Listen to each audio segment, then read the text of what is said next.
আচ্ছা, কখনো মিথ্যে কথা বলেছেন? বলেছেন। এই যেমন ধরুন, কেউ আপনাকে জিজ্ঞাসা করলো কি খবর, আপনি বললেন এই তো ভালোই চলছে, কিন্তু আপনি মনে মনে জানেন আপনি আসলে ভালো নেই। আপনার মনের মতন কোনো কিছুই আসলে আপনার জীবনে ঘটছে না। হয়তো টাকা পয়সা নিয়ে কোনো সমস্যায় আছেন, হয়তো বা কোনো অসুস্থতা অনেকদিন ধরে আপনাকে বা আপনার পরিবারের কাউকে ভোগাচ্ছে, হয়তো দায়িত্ব নিতে নিতে ক্লান্ত হয়ে পড়েছেন, অথচ আপনার মাথায় হাত বুলিয়ে দেওয়ার মতন একটাও মানুষ নেই। হয়তো সম্পর্কটা ভেঙে যাওয়ার দোরগোড়ায় দাঁড়িয়েছেন, তাও সব উপেক্ষা করে আপনি বললেন ভালোই আছি, চলে যাচ্ছে। এই মিথ্যেগুলো আমাদের ভিতরটা না কামড়ে খায়।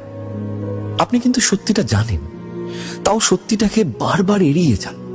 নিজের সত্যিটার মুখোমুখি হওয়ার সাহস হয় না, আর কাউকে এই কথাগুলো বলে নিজেকে করুণার পাত্র বানাতে চান। ভাবেন আবার বলবো, কি বলবে?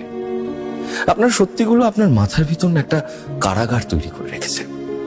আপনি সেই কারাগারে একজন কয়েদি। এইভাবে ধীরে ধীরে জমতে থাকা অসহ্যকর যন্ত্রণাগুলো মনের ওজন বাড়িয়ে তোলে। অন্যের সামনে মিথ্যে বলে, নিজের কাছে নিজেকে সত্যিটা বলতে পারেন না।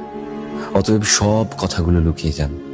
আপনাকে কেউ আর চিনে উঠতে পারে না, আপনাকে কেউ আগাগোড়া জেনে উঠতে পারে না। প্রচুর বইয়ের মাঝে একটা বই যেমন এক গাদা ধুলো মেখে লাইব্রেরির একটা কোণার তাকে পড়ে থাকে। পাশের বইয়ের জায়গা বদলে যায়, কিন্তু সেই বইটার জায়গা বদলায় না। কেউ পড়ে না ওই বইটাকে। আপনিও সেই বইয়ের মতো একদিন সব মানুষের মাঝেও একা থেকে যান। আপনাকে কেউ আর আগাগোড়া জেনে উঠতে পারে না, আপনাকে কেউ চিনে উঠতে পারে না।